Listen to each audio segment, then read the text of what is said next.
Welcome back, everyone.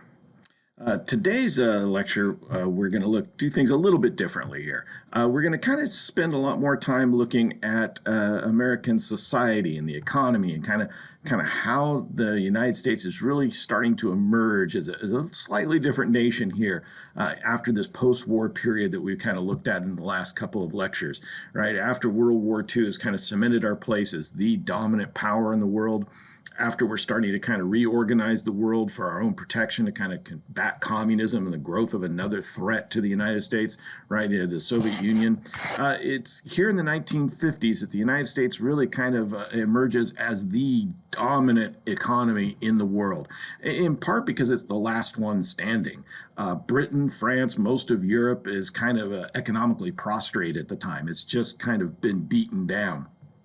Even the Soviet Union, which had suffered horrific losses during World War II, really couldn't compete against the United States. So here in the 1950s, a new America kind of emerges, one that we kind of understand today. Very media oriented, very consumer culture oriented.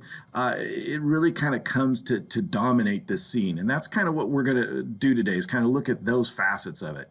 Now, of course, we are going to have to look at some foreign policy. We are going to have to look at this thing called the Cold War, because it's very much a moving part of this, and really an influencing factor in how America develops here in the 1950s.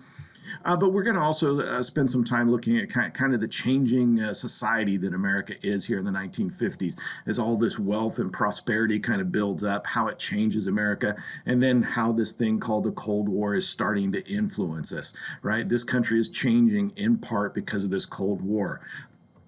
Maybe one of the biggest influences ever on this country is the fact that the Cold War lasts so long, it kind of permanently changes this country in some ways. A very different country is emerging here in the 1950s than it existed in the 30s, 40s, even back into the 20s and late 19th century, right? So here today, we're going to kind of take a tour of all this and kind of look at how this new America emerges. And what you're going to notice here, hopefully, is that some of those themes we had been talking about in the 1920s, especially around the Scopes trial, right? This battle over whether evolution can be talked about or taught in schools. It's happening again here in the 1950s, but very quietly, kind of subliminally. But a lot of those forces of the 1920s, consumerism, the power and scope of government, right? Those are all back here, but they're going to play out a little differently this time. So do kind of look out for those connections. Look out for where those kind of same themes start to pop up here over and over again. Okay. All right, so let's kind of take a look and see what we're going to spend some time with looking at here, okay?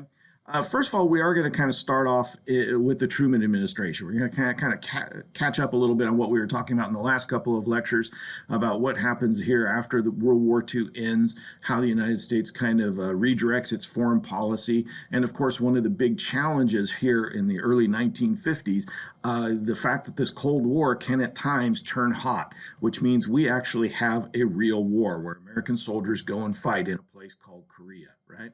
So we're going to spend some time looking at that. We're going to look at that as kind of a catalyst for what happens next. The next president of the United States that follows Truman is a guy by the name of Dwight David Eisenhower. He's a World War II hero, a commanding general in World War II, and Americans really turned to him here in the 1950s as kind of a calming influence, somebody that they feel is capable of controlling all these big forces and really kind of controlling kind of the scary world that's emerging here. So we're going to look at the Eisenhower administration that follows Truman, what they do as far as this containment and trying to control the Cold War, what their foreign policy looks like. And then we're going to look at the domestic side of things.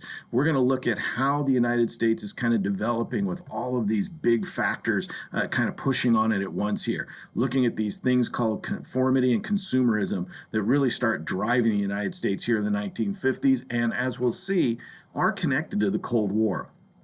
And then, of course, what we're going to end with is the fact that what's happening here in the United States, especially this idea of conformity, doesn't work for everybody. there are a lot of Americans that start pushing back against this idea of what it is they're expected to do and how they're expected to do it. What we see is the start of a thing we call the counterculture, starting here in the 1950s. And of course, one of the big parts of that counterculture is going to be a thing called the Civil Rights Movement. Now, that we're going to look at in a separate lecture that comes after this one, so be prepared for that. But just kind of a hint of what's to come here. There's a lot happening here in the 1950s, a lot of things being set up for the future here. So this is kind of an important lecture to kind of spend some time with, okay? All right, so is that being said, right, let's kind of get into this and kind of do a little bit of a recap of Truman and how the Cold War has been going so far before we kind of get to the 1950s, right? So remember, it's Harry Truman here at the end of World War II that has kind of signified that the Soviet Union and communism in general is a danger to the United States. And under the urging of advisors like George Kennan and George Marshall, Truman decides that something has to be done.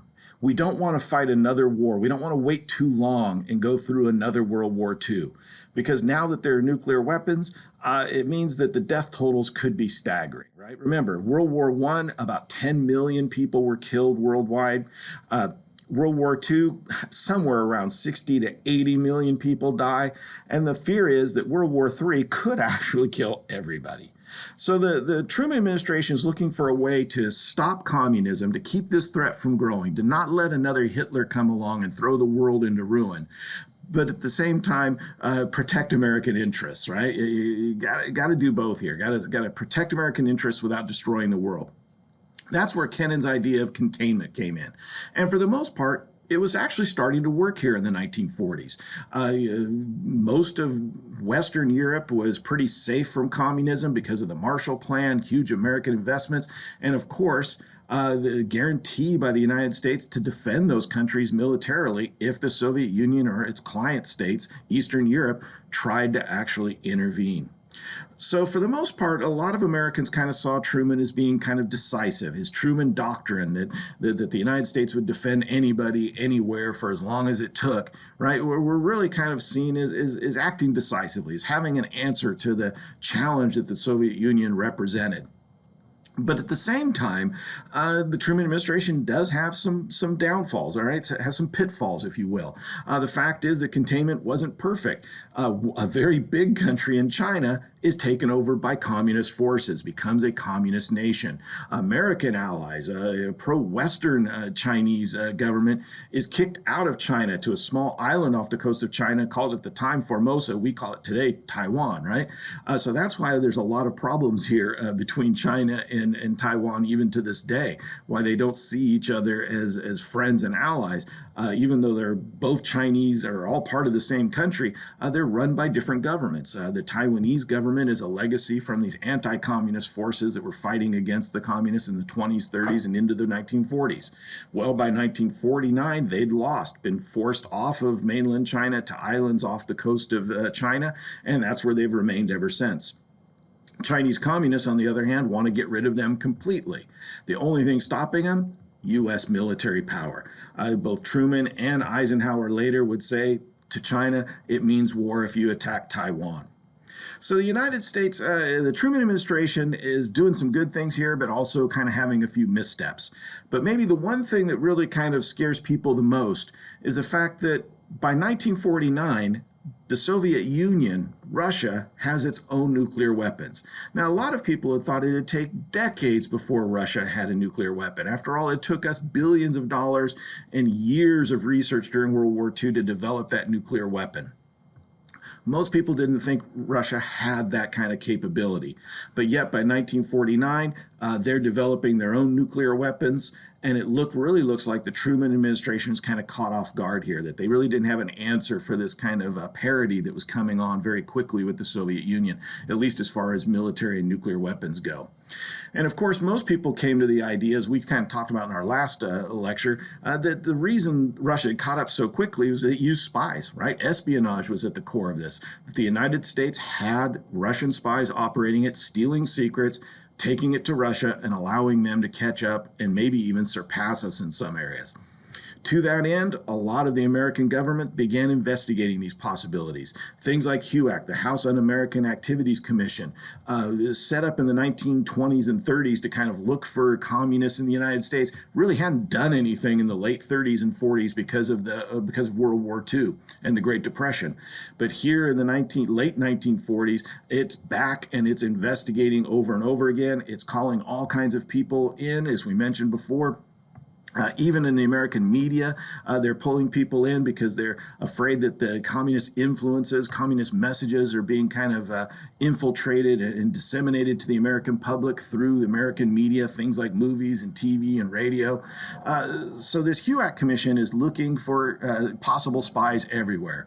And as we noted last time, sometimes they actually find them. People like Alger Hiss, people like the Rosenbergs, they actually were spies that actually did work for the Russian government. We're getting secrets to the Russian government. So that just kind of added to this fear, this real palpable fear in the United States of Russian espionage, the Red Scare, if you will, right? So here during Truman's administration, there are some big challenges. And making matters maybe a little worse are people like this guy, Senator Joe McCarthy from Wisconsin. He's using this moment as kind of a way to personally aggrandize himself, right? He's accusing anybody and everybody of being a communist. He gets control of the HUAC version of things in the U.S. Senate and starts holding his own inquiries, his own investigations into virtually anybody in the United States. Goes on TV and radio constantly, accusing various parts of the government of being under the control of communist influences or having communist spies in their departments. Famously doing that out to the U.S. State Department after Alger Hiss was accused of being a communist.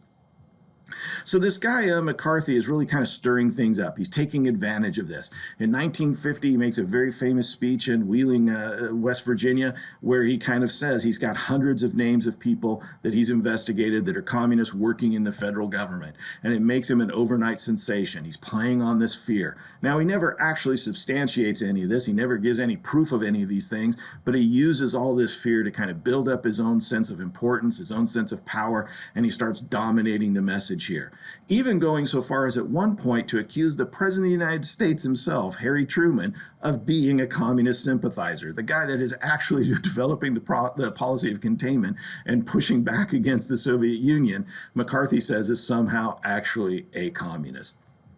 And so it just shows you just how scary it is here in the United States in the late 40s and into the early 50s, how you're getting bombarded with this fear of communism, this fear of Russia over and over and over again.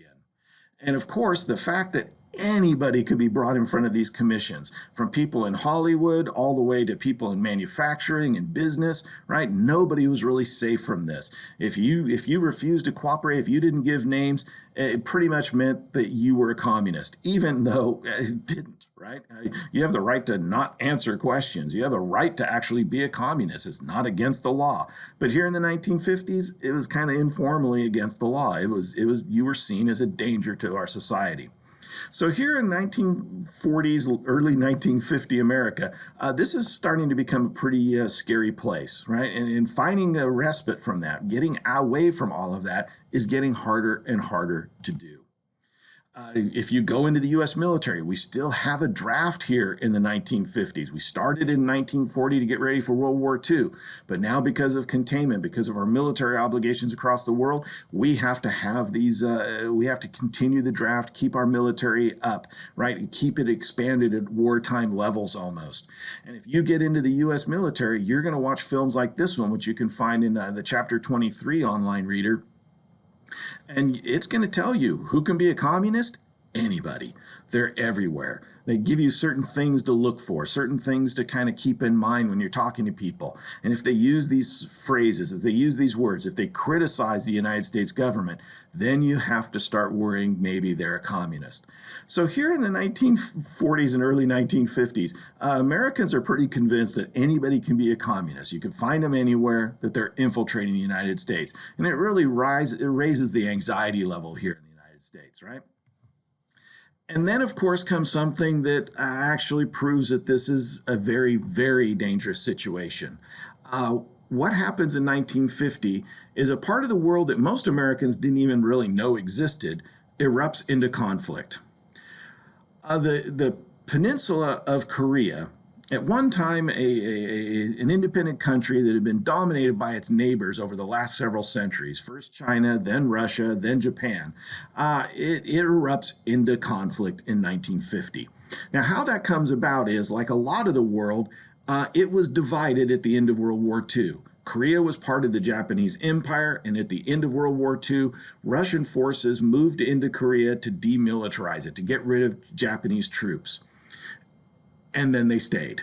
They didn't leave after World War II ended. The Russians started trying to build up a communist government, much like they had throughout Eastern Europe, to build up and help them, help Chinese communists, right, build up their power as well. Now, Americans weren't happy with that, so there was some American military influence in Korea as well. And what ended up happening is Korea was kind of partitioned, divided. The southern half of Korea was under kind of U.S. occupation, the northern half under Russian occupation. But by late 1949, both the Russians had moved themselves out and the United States had moved themselves out, ostensibly to let Korea become one country again and develop its own government.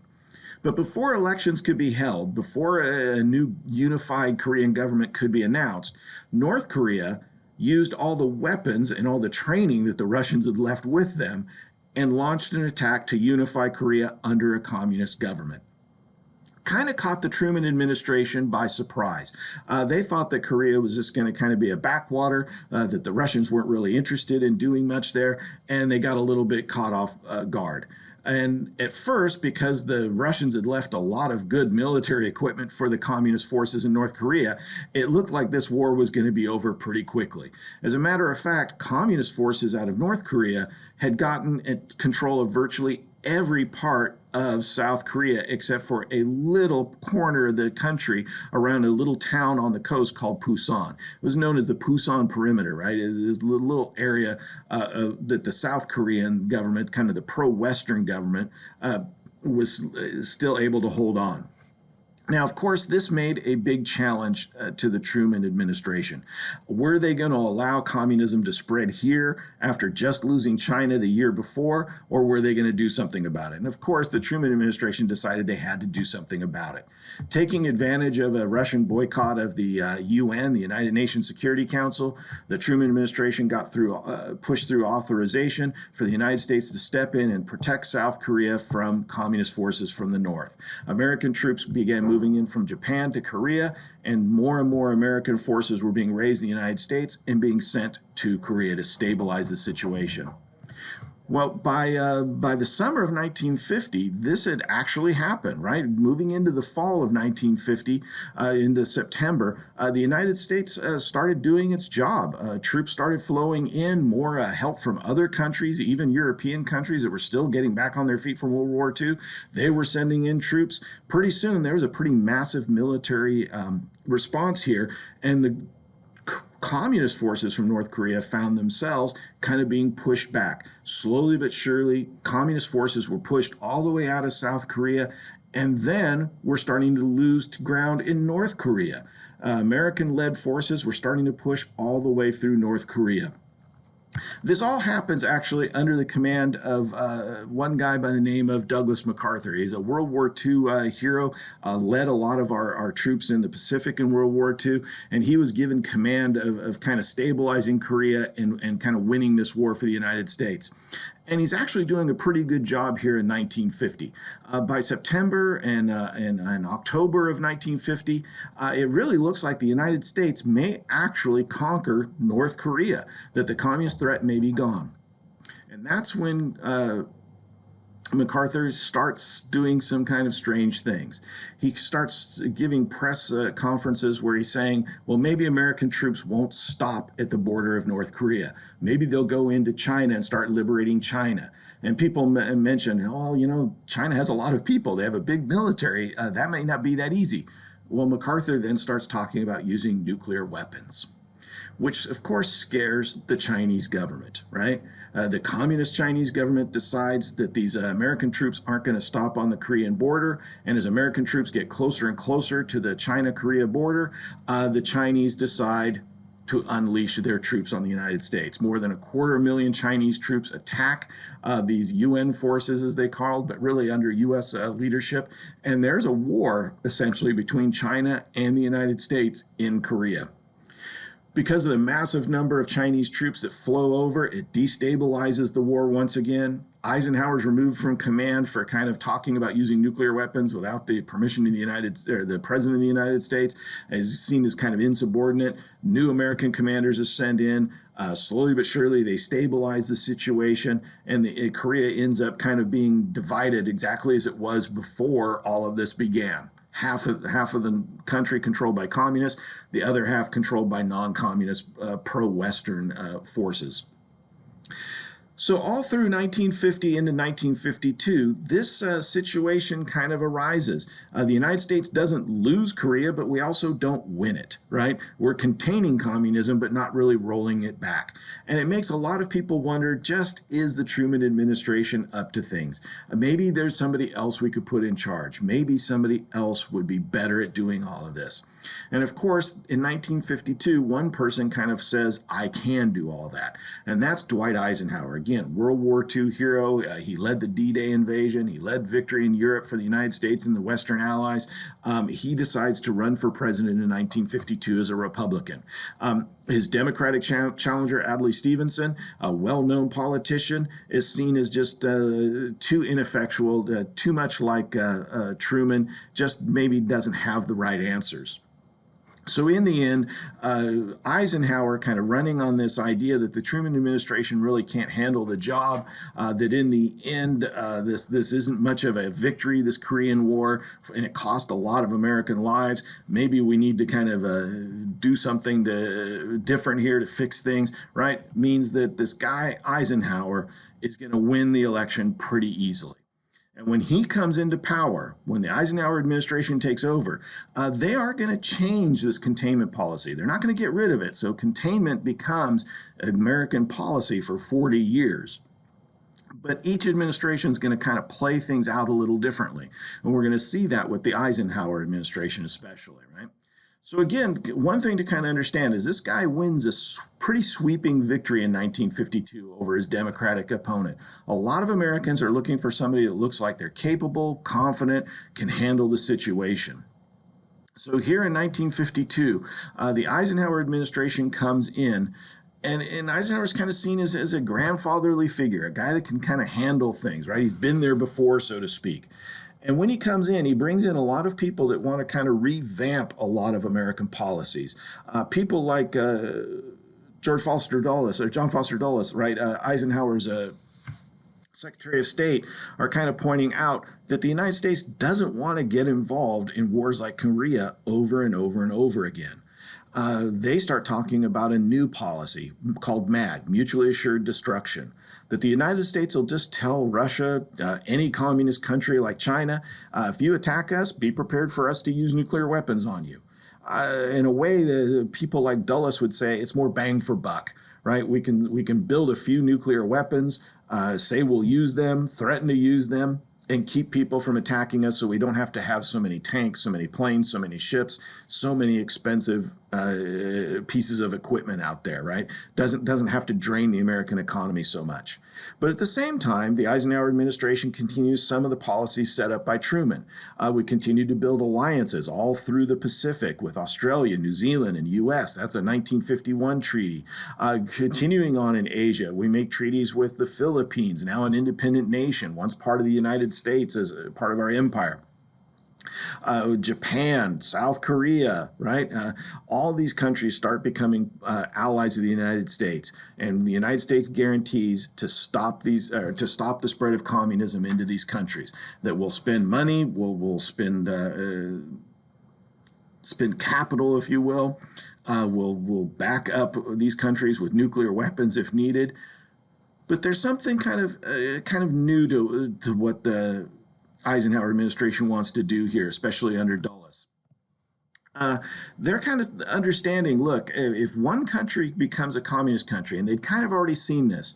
Russia moved into Eastern Europe and started setting up communist states there. Then those communist states started trying to infiltrate the next state on their border, right, and try to destabilize them and make them communist. They kind of called this the domino theory. That's what this theory was. It was kind of working its way through American foreign policy here in the 1950s. And the Eisenhower administration bought into this. They said, look, we don't, now that China's communist, now that half of Korea is communist, we don't want them to spread communism to other parts of the Southeast Asia, places like Vietnam, Laos, Cambodia, because eventually it'll make its way to India, then it'll make its way to the Middle East, and then it'll make its way to Africa, and eventually the United States won't have any allies left. Now, there is some truth to this, right? These communist countries do infiltrate each other. They do kind of push through here and use one country as a base to go after the next country. But there's also a problem. The Eisenhower administration is overlooking the fact that a lot of these countries were countries that were controlled or at least partially dominated by European powers. China had been basically carved up by European powers. Korea was controlled by Japan or Russia for decades. Vietnam, Laos, Cambodia, all part of the French Empire. Thailand, Malaysia, Indonesia, Burma, India, all part of the British Empire.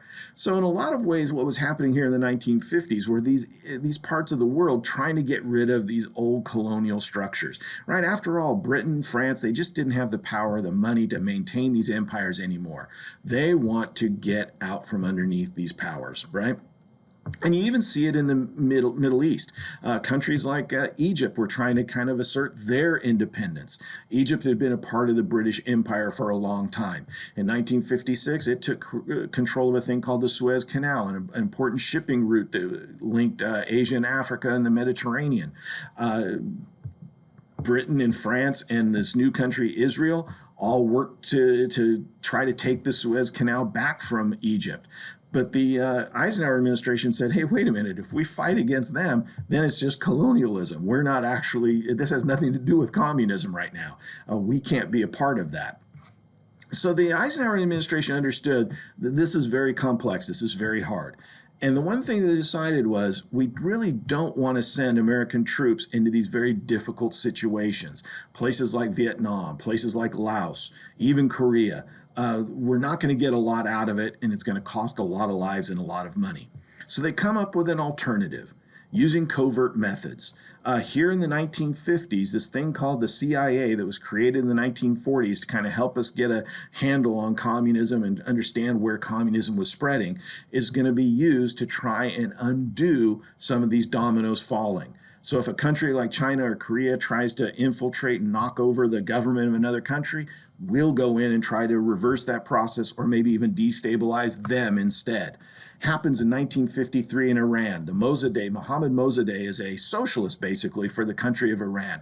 He wins a free and fair election, but because he says that maybe he'll work closely with Russia, the Eisenhower government sees that as dangerous. Says, hey, look, this guy may not be on our side. Let's get rid of him. And they replace him with a military leader, a guy by the name of Reza Pahlavi, who was a general in the Iranian military, and essentially make him king of Iran, called the Shah.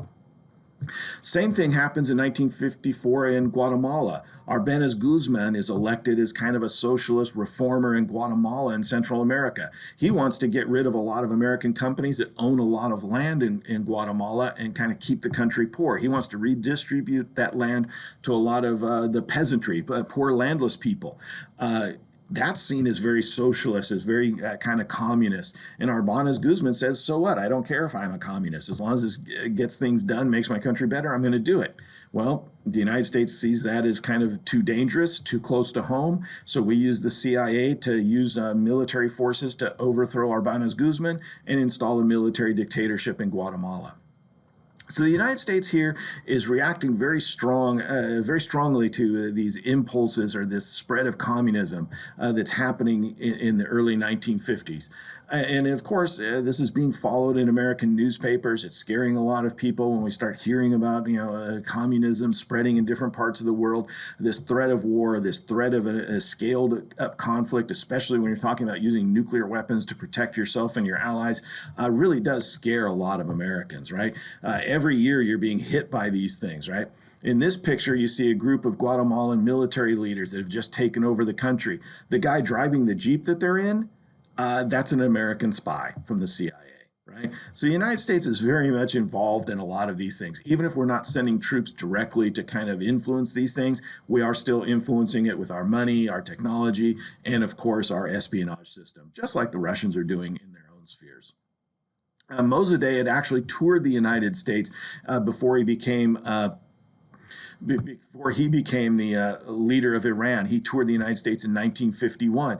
Very much felt that he liked the idea of liberty, he liked the idea of independence, and he wanted that from Iran. But because he said he was going to work with Russia, Iran's neighbor to the north, Iran had actually been occupied, or at least parts of Iran had been occupied by Russia during World War II. That scared a lot of people in the Eisenhower administration, and they decided to get rid of him and install a more loyal, or at least a government that would be more anti-communist, right? So here in the 1950s, there's a lot happening. And it's not just kind of on the peripheries with smaller countries around Russia, this idea of containment. It's also happening directly with Russia. When Stalin dies in 1953, the Eisenhower administration sees a chance to maybe kind of reset things with Russia, a chance to maybe kind of work out a better relationship with Russia. And when the new leader of the Soviet Union emerges, a guy by the name of Nikita Khrushchev, right? We actually try to do this. Another of the important Soviet leaders, a guy by the name of Yuri Bulganin, he and Eisenhower are going to meet in Switzerland to try and hammer out some deals, to try and ease tensions, to try and kind of keep things from blowing up like they did in Korea and possibly sending the world into a nuclear war, especially now that Russia has its own nuclear weapons.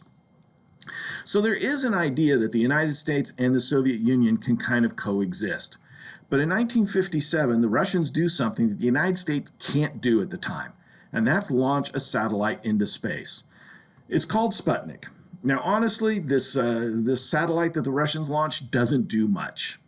It sends out a small, weak radio signal, and that's it. It doesn't take pictures, it doesn't do anything else. But the fact is, the Russians could do it, and we couldn't. But what it really meant to a lot of people, especially the Eisenhower administration, is it meant that the Russians could launch a nuclear weapon on a missile and hit us, and we can't do it to them. So in response to Sputnik in 1957, as Americans are afraid that the Russians could attack us and we can't attack them, the Eisenhower administration starts pushing for more education, more sciences, right, which has lasted all the way down to today, right? It's here in the 1950s that the federal government starts getting involved in education and starts pushing certain curriculum in education, making sure students hit certain levels so we can actually compete with our competing nations, right, with other nations. So as you can kind of see, this Cold War has some big long-term influences. And of course, one of the things that's going to happen is this guy, Nikita Khrushchev, in 1959, is actually going to asked to go on a tour of the United States. Kind of takes the United States, the Eisenhower administration, by surprise a little bit. They had kind of seen Khrushchev, who at first seemed kind of amenable to working out a better relationship with the United States. They kind of saw him as erratic, as kind of dangerous. At one time, he's going to be give very fiery speeches in the UN, kind of condemning the United States. But in 1959, they agree to let Khrushchev come and tour the United States. And they're going to show him factories and farms where Americans are doing all kinds of amazing things, producing all these amazing goods. Food is cheaper in the United States than it is anywhere else in the world because our farmers are so good at farming, right, of growing food. And Khrushchev actually is going to compliment the United States. He's going to say, look at all the amazing things you can do. Look at how good things are here in your country. Right? He says, he wanted those things for Russia as well. But then when he goes to the UN at the end of his tour, he turns around and criticizes the United States, basically saying, our system is better than yours. We're going to bury you. We'll be the last ones standing in this confrontation. So in some ways, the Eisenhower administration does try to kind of reach out, does try to kind of smooth things out with Russia, but they can't get a handle on exactly what Russia wants to do. In some ways, Russia is trying to kind of keep the United States off balance so that the United States doesn't really put a lot of pressure on it and have it crushed, right? And have it fall apart. And of course, while all this is taking place, the United States government continues to put out films, continues to kind of put out a message to the American people. They do things like this particular cartoon that we looked at in chapter 23 as well, where they kind of told Americans, look, you got to be prepared for a nuclear war at any minute. This could happen at any time. So you're getting hit here in the early 1950s by some very scary messages. You're being told by people like Joe McCarthy that Russians are infiltrating the United States, trying to take over. You're being told by the Eisenhower administration that there are threats internationally, that there are dangerous people out there, and of course that at any moment we may be attacked by the Russians. And then you have people like Khrushchev that are kind of using that fear as a way to kind of get what they want, to kind of try and blunt American power. So it is a very scary time here in the 1950s for a lot of Americans. And of course, to kind of alleviate some of that tension, that fear that Americans feel, people like the Vice President of the United States, Richard Nixon, who actually kind of leads Khrushchev on his tour, kind of points out something, that our system of government, the way we do things, has actually allowed the United States a high standard of living, higher than anybody anywhere in the world has ever known. And he kind of extols these things. He kind of points that out to the Russians, saying, look at what we can do and you can't. And Nixon kind of says, look, it's because our system of government is so good that it allows us to have so much. And Nixon, in a very real way, ties consumerism to Americanism, right? The freedom of liberty, all the four freedoms that we fought for in World War II, right? They give us all these consumer creature comforts. That's kind of the payoff for our system, and that we should protect that system to protect this standard of living. So you can kind of see an economic factors being kind of brought in here to play into kind of this political, ideological battle that's happening between the United States and the Soviet Union. The United States is kind of using its economic might as kind of justification for what it's doing in the world and how it runs things. And very much Nixon is kind of tying those things together when he takes Khrushchev on tour of the United States in 1959. And of course, that brings us to this next part, kind of the domestic side of things, how Americans react in this very scary world where they're being told different things from their government all the time. And of course, on this more domestic side, there are two big things we're going to look at very closely, as a matter of fact. And that, of course, is conformity and consumerism. Two big impulses here in 1950s America. Now, one of the things I do want you to kind of keep in mind is one of the ways this consumerism, this conformity is going to be pushed out is through kind of a mass media. And I'm showing you a picture of a baseball game, first of all, because I like baseball. It's my favorite sport. But also because of how baseball was kind of seen as an American sport, uniquely American in some ways, how it had been around in the United States by the 1950s for more than 60 years already. Generations of Americans had grown up watching baseball games. So it was very much a common part of most urban Americans' lives. And even rural Americans played baseball wherever they could, whenever they could with people, right? So it was very much something Americans could share as a shared experience. But here in the 1950s, it becomes the dominant sport. Much like football is today for us in the 21st century, baseball in the middle of the 20th century is the sport. Because now you can listen to baseball games, watch baseball games almost anywhere over radio and TV. So one of the things I want to point out here is one of the ways you can kind of get past some of this fear, this anxiety that you're feeling here in the 1950s is to kind of throw yourself into kind of this popular culture that's emerging here in the 1950s.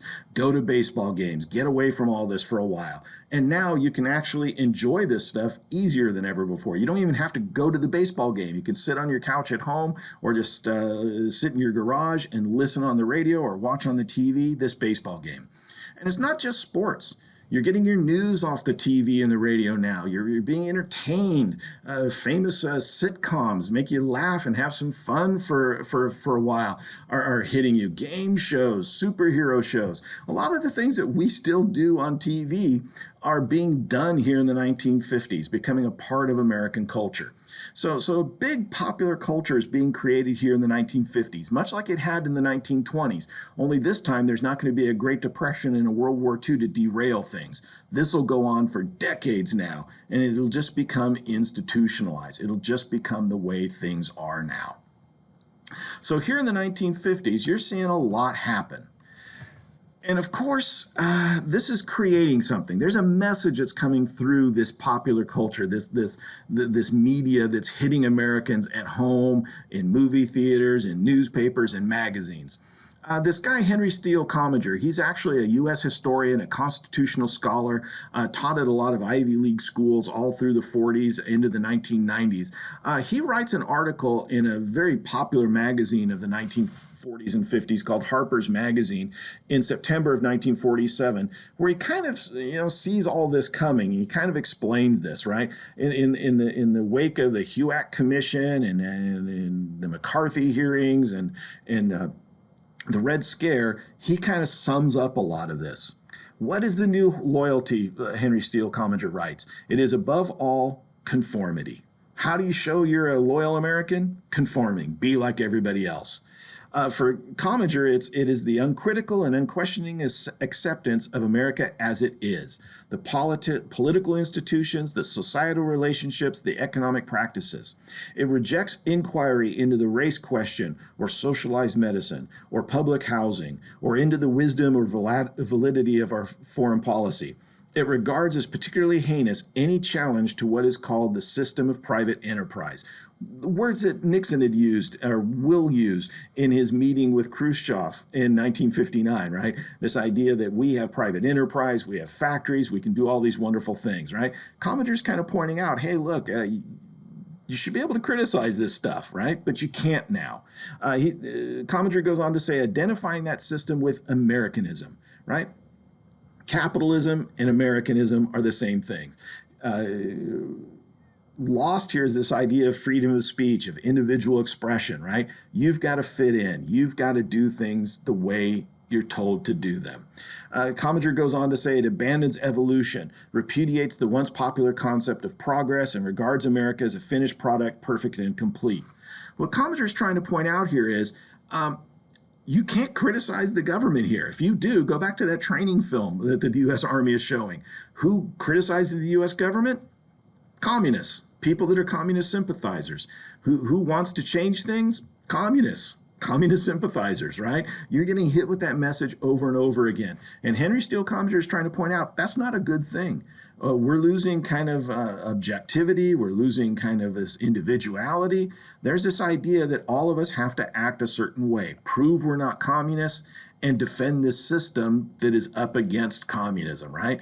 That you have to like consumerism. You have to want to go out and buy washing machines. You have to want to go out and buy cars because that's seen as being American here in the 1940s and 1950s. So this is a powerful message that's being hidden in a lot of this media of this period, right? And it is a powerful message that is subconsciously, subliminally working its way into America during this period. And maybe one of the most powerful things, messages being sent out, is this idea that you have a certain role to play here, right? That in a world that's really scary, the one place you don't want to be scary or upended or just kind of in chaos is your home, right? You want to know things are the way they are. Dinner's served at 5 o'clock. You get up to go to work at 6 a.m., right? I mean, that is just the way the world is. And of course, one of the big things that comes out of this is this idea of what makes a perfect home.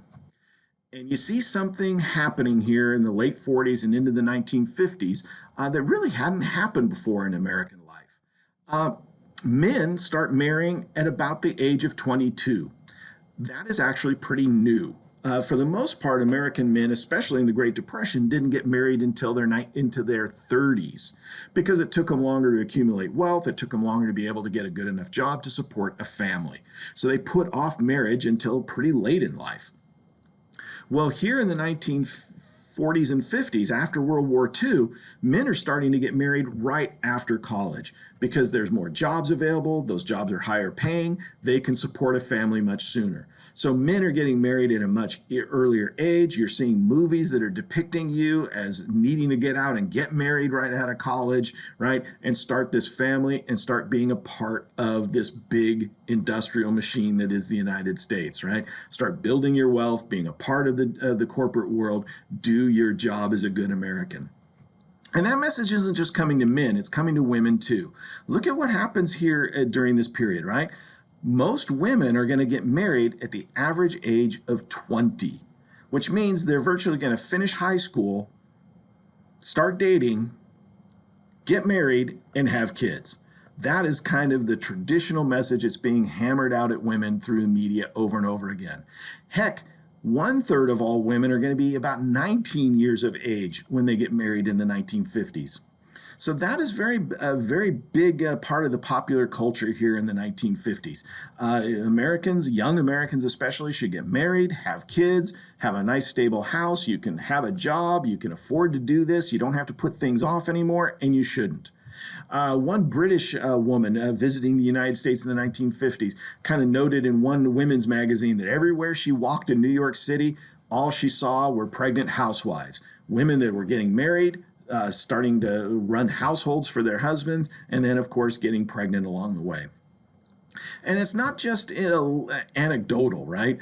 This is actually being borne out in facts. Between 1948 and 53, just 5 years in the United States at the end of World War II, there are going to be more children born than the previous 30 years, right? So there was no year in the previous 30 years that saw more kids born than in those 5 years of 48 to 53, right? There it is what we call the baby boom.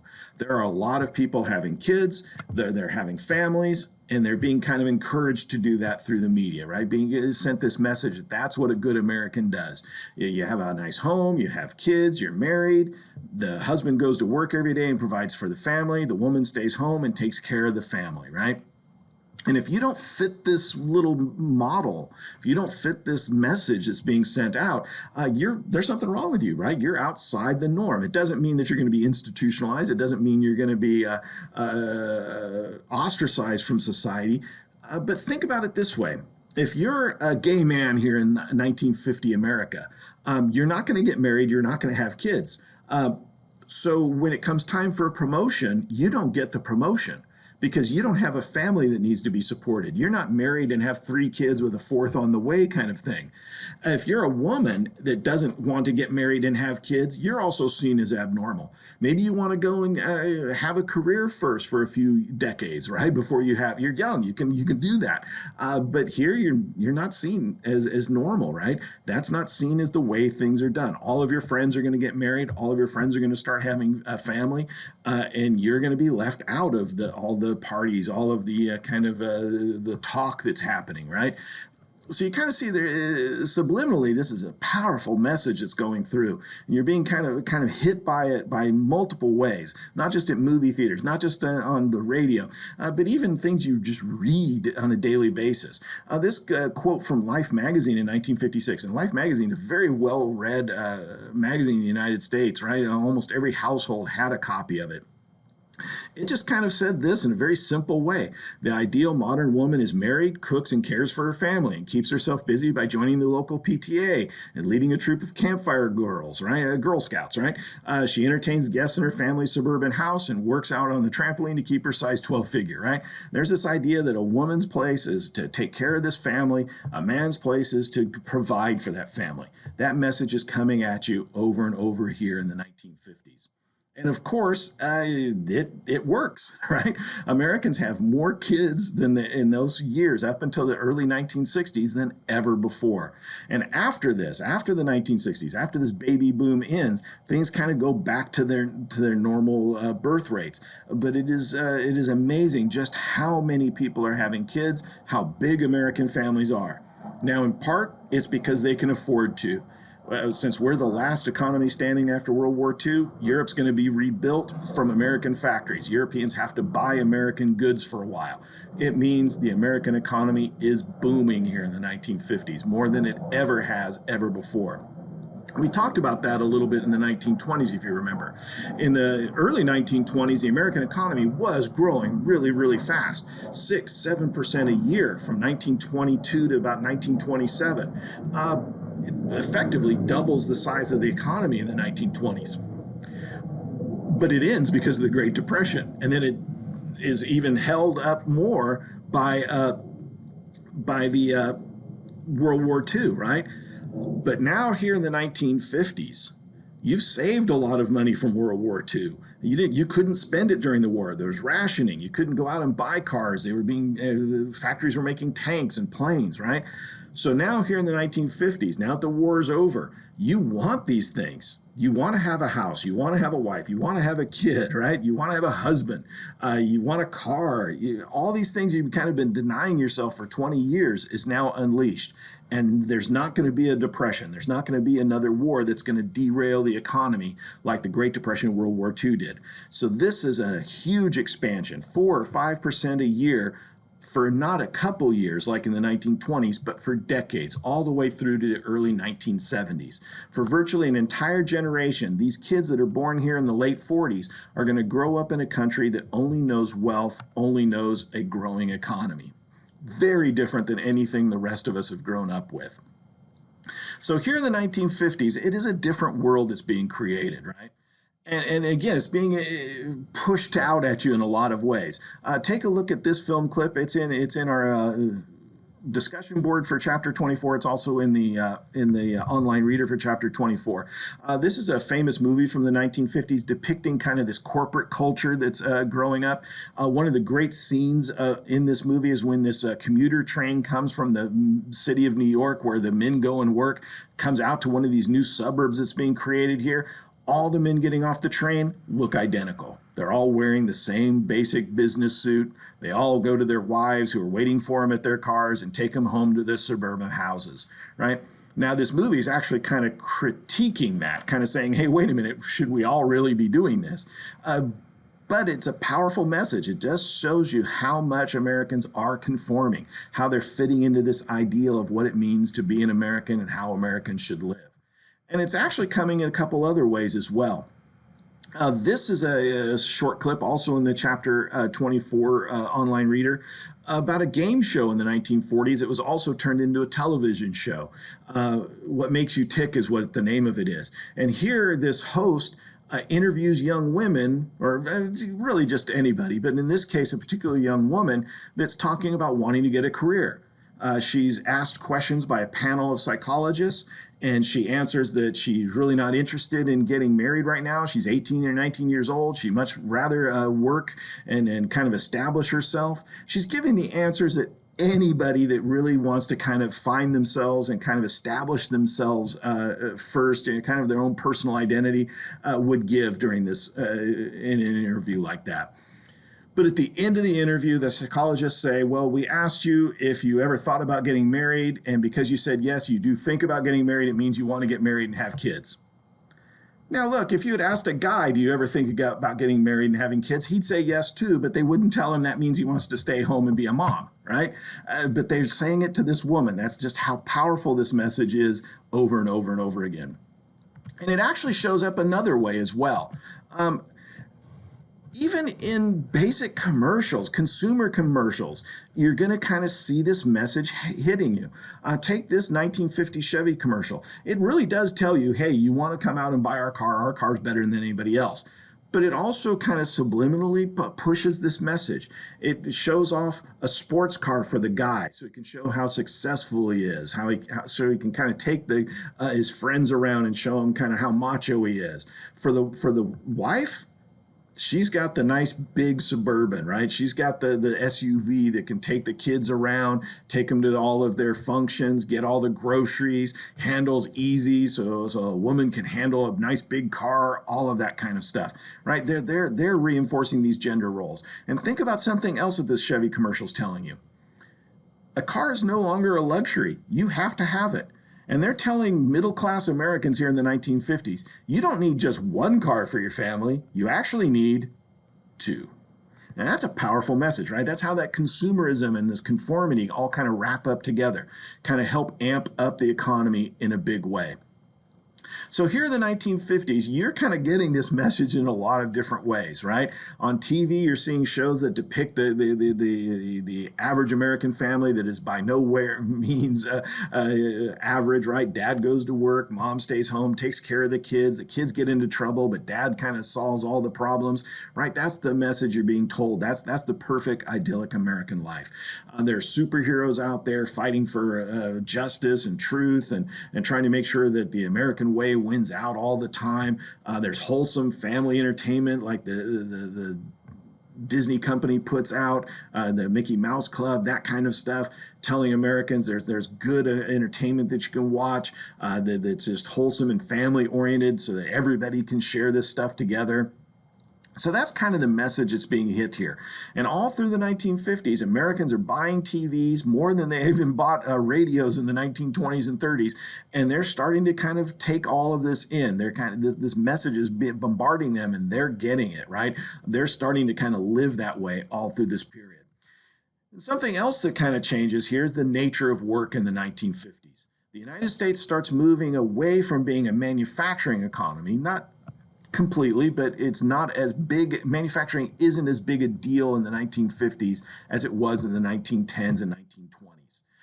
Here during the 1950s, you see more and more what we call white collar jobs, middle managers, people that make sure these big, huge corporations like IBM, General Motors, Bank of America, do their job, keep working, right? We see the birth of what we today call the service economy, where people do tasks for each other rather than making things for each other, right? So here during the 1950s, you want a job, you're going to find a job. True, automation's coming along and replacing some workers, but even if you lose your job in a factory to a machine, it is pretty easy to go out and find a new job, a job that can actually help support you and your family. So for a lot of Americans, there's a pressure to kind of fit in and do things. There's really kind of no excuse not to. Think about it this way. Most of the messages that you're being hit with here in the 1950s are of this growing middle class that's emerging here in 1950s America. And even poor Americans, right? I mean, the poverty doesn't disappear here. There are still poor Americans, but you're being told, hey, you can do this or you should do this. So poor Americans who know that sometimes their wives have to work or their kids have to work, right? They're being told that, hey, you should be able to support your family on your own. You shouldn't have to send them to work, right? Even poor women should be able to stay home and take care of their family. So this is a powerful thing that's happening here. And in some cases, even poor families are able to kind of stretch things out, kind of lower their standard of living so that not everybody has to go to work here in the 1950s. So this message is catching on with a lot of people. It is changing the way Americans live in a very big way. But maybe the thing that changes the way Americans live to this day is started by a guy by the name of Levitt in New York City, or outside New York City, really. This guy, Levitt, is the one that really kind of develops the idea of the suburb. Here in the 1940s and 1950s in post-war America, this guy learns or figures out how to build houses on an industrial scale. Essentially, assembly line production of houses like you would do for cars or washing machines or anything else. So we're going to kind of take a quick look at that because this growth of the suburb is absolutely everything we're talking about here during this period, right? So William Levitt is somebody that in the 1940s built naval bases for the United States government, right? As our military expanded to fight World War II, the United States built all kinds of military bases all over the world. William Levitt got pretty good at doing it. And the way he did it was not by building one base at a time from the ground up, but by hiring teams of workers at various areas and building bases in stages. Have one team of builders go in and build the foundations.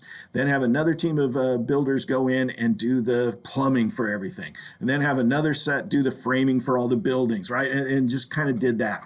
Well, after World War II, William Levitt decides, well, if I could build bases like that for the military, I could build houses like that. but he knows he can't build it in cities. The land's too expensive. So what he does is goes outside the cities where land's less expensive, right? Where there's a lot of open territory, a lot of farmland around cities. He buys it up at very cheap prices and starts building his houses. And that's what's unique here, right? Before this, if you wanted a house, you went out and bought the land. You went out and hired an architect, and you went out and hired the guys to build it. But William Levitt does all that for you, because he has a standardized model, a way that we're going to build these houses. And because he's got his teams of builders, he tells them we're going to build the same basic house over and over again and then build them really cheap. They're going to be good construction, but they're not going to cost a lot. And then we're going to move people in after we build them. So he's building hundreds of houses a week before he even sells a house. And then when his subdivisions are ready, he invites people in and says, hey, look, no money down. Go ahead, give me $60 a month, right? What would equate to about $600 to $700 a month now, and you can have a nice little home, right? Now, how can you do that when your job's in the city? Public transportation. Things like trains, buses, owning cars are going to allow you to get from these suburbs into the cities where you work, maybe where you go to the movies, all of that kind of stuff. It starts in places like Long Island, outside of New York City, and outside of Philadelphia. And for a lot of Americans, they like this idea. Now that they're having kids, now that they have their own families, they don't want to live in crowded cities where there aren't a lot of parks, there isn't a lot of green space. They like the idea of living in a house that's all their own, with a little yard for themselves, for the kids to play in, where everybody is basically the same age as they are. Everybody's doing the same thing they are, right? They all go to the same schools. There's not this chaos that big cities often have. It's seen as very kind of secure, as a very safe place to live. And William Levitt is able to do this on a massive scale. So massive that virtually every major city has this happen, especially out west in places like Los Angeles. Los Angeles is going to be transformed because of these suburbs. Originally in the 1940s and even in the 1950s, there was big farming space in between Los Angeles cities, right? Orange County was called Orange County for a reason, because they grew oranges there. Now they're all gone, right? Replaced by dwellings. 22 million people live in the LA basin or Southern California area now, where at the time William Levitt was doing his first suburbs, there was maybe a couple 100,000, right? So this thing is incredibly transformative. And if you stop and think about it, once you buy your house, then think of all the things you need to buy to go in it. All the appliances you need, the car you need, right? The paint, the furniture, all of that stuff. That is all going to help propel this economy even farther forward, right? So this is a long-term growth prospect we're looking at economically here, and it's fueled by this idea of conformity. It's fueled by this idea of consumerism, that to be a modern family, you have to have a washing machine, you have to have a vacuum cleaner, you have to have a car. You're just not fitting in if you don't, right? If you don't live the right way, if you don't have the right house, right? You want to be like everybody else. There's a powerful message there for you to do just that. But there is kind of this dark side to things that we'll take a look at next time, right? The fact is that this is not for everybody. If you go back to that slide where I was showing you the faces that you see on TV, all those faces are white. A lot of these subdivisions are for white residents only. Black developers are going to have to develop their own suburbs for black communities or brown communities or Asian communities, right? Whoever it might be. There are a lot of limits here. Not everybody is getting an equal opportunity to partake in this kind of growth of Americanism and consumer culture here in the 1950s. Not everybody is prospering here during this period. But we can see that these suburbs are transforming the country here, right? In the 1940s, about half of Americans lived outside of big cities, really in small towns throughout like the Midwest, that kind of stuff. And then the majority of the Americans lived in big cities like New York or Philadelphia. Very few people lived in suburbs. They were just too far away, too hard to get into cities. But because of Levitt, because of the growth of transportation networks, and especially the use of automobiles, that all starts to shift. By the 1970s, most people don't live in cities anymore. They live in suburbs. Very few people live in rural areas. To this day, rural America is still declining, still getting smaller and smaller. Most people live in cities or suburbs. About 75% of all Americans live in or around a big city. So this is a huge shift that's happening here. This is a huge change in the way Americans live and where they live that's happening, and it's fueled here in the 1950s by people like William Levitt and this idea of conformity, of fitting in and being like your neighbors. And of course, the thing that really kind of makes all this possible is the automobile. And again, this is much different than what had happened in the 1920s. In the 1920s, 1 out of 5 Americans owned a car. Here in the 1980s, or in the 1950s, 80% of Americans, 4 out of 5, will own a car. And heck, some Americans will own 2. They're just more affordable, they're being mass produced more efficiently than ever before. And of course, as more and more people own cars, businesses change to try and cater to them, right? In the 1940s, things like McDonald's existed, but they were just like little carts on streets in big cities. But now that people are driving around a lot, they start to change their business model so that you can just use your car to get to one of their restaurants, buy your food, and get out of there fast. The birth of fast food happens here in the 1950s, creating a whole new industry, really, right? And of course, the infrastructure for all this has to be created as well. You need more gas stations, more tire shops, repair places, right? There's all kinds of new jobs being created all across the United States. But maybe the thing that really impacts things the most is the creation of this thing called the interstate highway system. It's here during the Eisenhower administration that this thing is conceived and starts to roll out, and we've been doing it ever since. In the 1920s, you could get from one major city to another major city in a regional aspect. Getting from New York to Chicago was possible by car, but it was a slow, arduous journey, and you weren't always sure if you were going to be able to find gas or gas stations. Here in the 1950s, you can drive from New York to Los Angeles in a matter of days and know that the entire way, that if you break down, if something goes wrong, you're going to be able to get help, you're going to be able to repair your car. That is just how ubiquitous, how commonplace all of this is becoming here. The country is being connected together more than ever before. You are free to kind of come and go where you want, how you want, for as long as you want, more than you ever have before. So again, tremendous changes happening here. And again, new businesses being created. Think of it this way. Before the interstate highway system, this thing called Disneyland can't exist, right? You just can't get enough people to come to an amusement park, a theme park in the 1920s and 30s, right? I mean, they have to be in big cities. Well, Disneyland originally isn't in Los Angeles, right? It's in a small town called Anaheim, miles away from Los Angeles. But because you can drive there, and 40% of the visitors in 1955 when Disneyland opens are from outside of California, it shows you just how big a deal this is. Americans can virtually go anywhere and enjoy themselves almost any place, right? That's just how much wealth is being created here and how many Americans can really kind of take advantage of it. This country is a much different country than it's ever been before. One of the last places that you're kind of getting this message is also, one of the last places we're going to look at really, is kind of an unlikely spot, I think, right?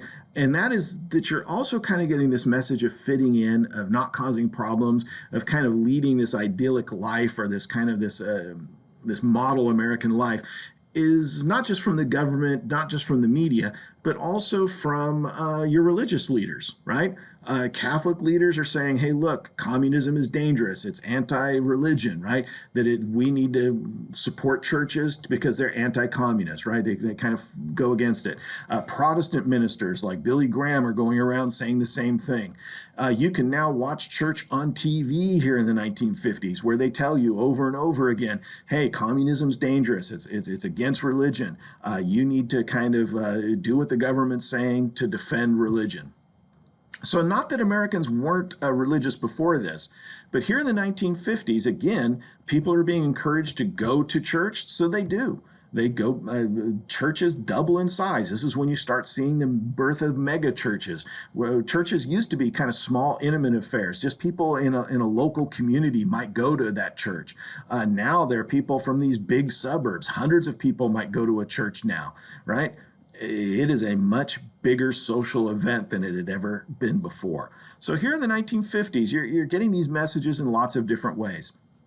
And again, kind of the government is behind some of this, right? Government's putting out posters not only telling you about the evils of communism politically, but how it's dangerous morally, right? In religious ways. That if communism takes hold here, your church will be gone, your ability to worship will be gone. One of those freedoms we said we were fighting for in World War II will be taken away from you. So over and over again, you're being hit by these messages.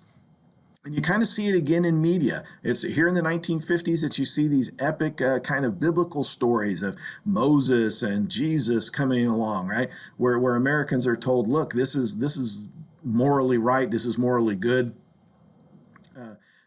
Communists are against all of this. Excuse me. That we need to get out there and we need to defend our way of life, if you will, right? That our way is the right way. So over and over again, you're getting these messages from a lot of different places about what's the right way to live, who's on the right side, who has morally kind of the taking the higher ground here in this battle between capitalism and communism, between the United States and the Soviet Union politically, right? This idea of freedom versus totalitarianism, all of that is kind of wrapped up in a lot of this here in the 1950s. The thing I want to close on, though, excuse me, is one last thing. And that's the fact that while you're being told to conform and fit in, and most Americans by far and away do, some don't. There's always going to be pushback. And it's here in the 1950s that we see the birth of something that does push back, the counterculture. It's going to become very big in the 1960s, but its precursors, the beginnings of it, start here in the 1950s. So we're going to take a really quick tour of that here during this period. Now, one of the places where this pushback against conformity starts is actually a pretty logical place. It's in the art world. It's here during the 1940s and 1950s that a new type of painting style, of art style comes up. It's called abstract expressionism. Maybe the main proponent of it, or the most famous artist of that period, right, or that style, is a guy by an American artist by the name of Jackson Pollock. And yeah, I mean, he literally, as you can kind of see in these pictures, he literally just takes paint and drips it on a canvas. Okay, and you kind of have to ask yourself, why is that art? But there is something powerful there, because when Jackson kind of does this, he can't recreate it, right? It is unique, each one of these things. And what that art is, what this picture is totally up to you, the viewer, to decide what you see in it, right? And that's kind of what Jackson's saying here. This idea of conformity, this idea that we should all live the same way, act the same way, is taking away individualism, taking away self-expression. That conformity is kind of against individuality. So Jackson Pollock and other artists are kind of pushing back against these ideas here in the 1950s. And it's not just individual artists like him. You're actually kind of seeing it from a whole group of Americans, young Americans. Just like in the 1920s, where young Americans had kind of started to identify with certain kind of new genres, things like jazz. Well, that happens again here in the 1950s. But it's more than just music. They're also pushing back against this idea that I have to do all these things that I'm being told to do. Now, don't get me wrong. By far and away, most Americans, young people, these baby boomers as they grow up, are going to do exactly what they're told to do. Get married, get a job, buy a house, have kids. That is by far and away what most of them do. But some of them kind of push back against this. It's seen here in the 1950s to be kind of cool, be kind of different, to not have a job the way everybody wants to not fit in, right? Famous movie stars, Marlon Brando and James Dean of the 1950s, make their careers portraying these kind of outsiders that can't be tamed, that can't be forced to kind of fit into these molds. Maybe the most famous of this period, though, is a writer by the name of Jack Kerouac. born into one of these wealthy families or middle class families of the 1940s, right? Here in the 1950s, he tells his parents, I'm not going to college. He spends a year traveling the United States by motorcycle, just not getting a job, just kind of working from job to place, raising enough money so he can buy some gas, food, and then move on to the next place. He really kind of pushes back against this idea of what you're supposed to do. He popularizes the idea that as he's traveling around, he has sex with lots of different people. He doesn't just find one girl and marry her and have a family with her. He goes around the country having all kinds of different sexual relations. He popularizes the use of drugs, right? Things like marijuana and others. He kind of says, hey, look, you can do whatever you want. It's perfectly okay. A lot of Americans see that as scandalous, that he's somehow kind of telling people to do the wrong things. And true, doing drugs is not good for you, right? Actually, his career isn't going to amount to a whole lot in the end. But he is kind of speaking to this idea that not everybody has to do everything the right way, the way that everybody's expecting you to do things, right? And Jack Kerouac kind of speaks to this growing kind of sentiment in a lot of young people that maybe the United States isn't perfect. Maybe things aren't going exactly the way they should be. Why are we at war with or fighting against all these different groups of people, right? Why can't we just leave them alone and they leave us alone? So there is kind of this pushback that's starting to develop here in the 1950s, especially amongst young people. But really, maybe the way they kind of show themselves as nonconformist the most, this younger generation, right, is through their music. Just like in the 1920s when jazz was kind of seen as a young person's music, well, here in the 1950s, it's a thing called rock and roll.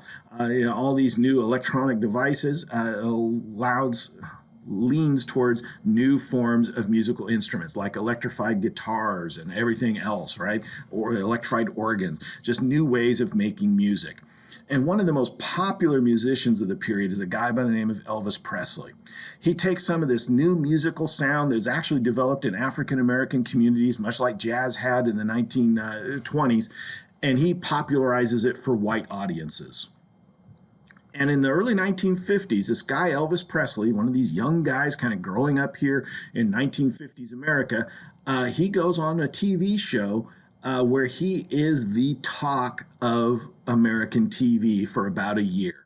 He's the most popular performer in the United States at the time. His songs are some of the most popular songs in the world.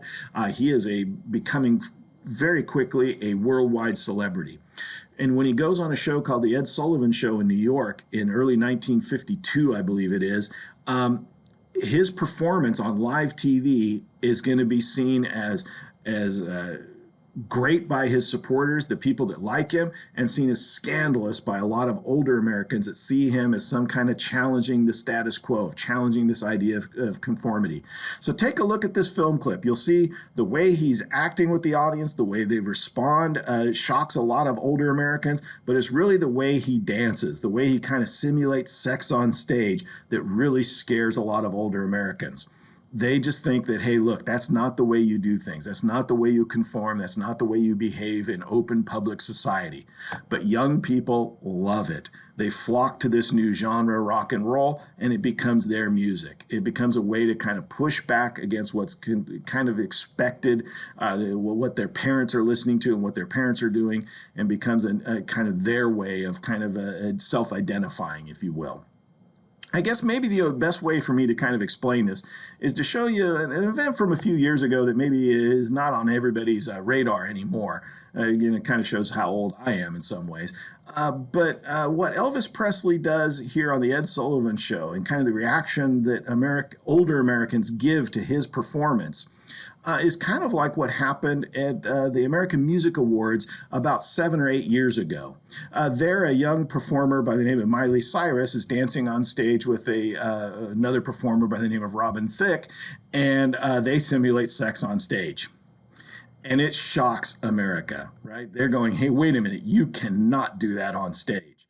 I actually have censored this out because I'm the father of two daughters and I don't want to perpetrate this. But the best way I could kind of say that the reaction a lot of Americans had to this moment a few years ago is this American family, right? Here's Will Smith, his wife Jada Smith, right? Pinkett Smith, and their two children. And they're looking at this going, hey, wait a minute, can you do that, right? And that is the shock value that's happening here in the 1950s. A lot of older Americans are saying, hey, wait a minute, why aren't you going to college? Hey, wait a minute, why aren't you getting married and having kids? That's what's expected of you. And a lot of younger Americans are saying, hey, wait a minute, that's not what I want to do. I want to do my own thing. And what you'll kind of notice is it's setting ourselves up for something here, right? In this decade of affluence and wealth that's being created in this country, right? This ability to do things that have never been able to be done by anybody in the world before this, right? Americans are enjoying life. But there are some scares, right? There are some scary things out there. There's the fear of communism, the fear of a war that could destroy the world is real, it's palpable. But younger Americans are saying, hey, wait a minute, does the world have to be like this? Maybe we want things to be different. Maybe we do want to challenge the way things are, the status quo, if you will, this idea of conformity. And of course, it's not just younger Americans. If you're an African American family, you want this nice middle class life, but you're being told constantly you can't have it. You can't live here. You can't have this job. Right? Segregation is still very real across the United States. Even some religious groups are still being discriminated against in the United States. So here in the 1950s, it looks good on the surface, but there are some big issues, and they're going to have to be addressed here in the near future. As a matter of fact, in the 1950s, it actually starts. And that's what we'll look at in our next video. All right? Thank you very much.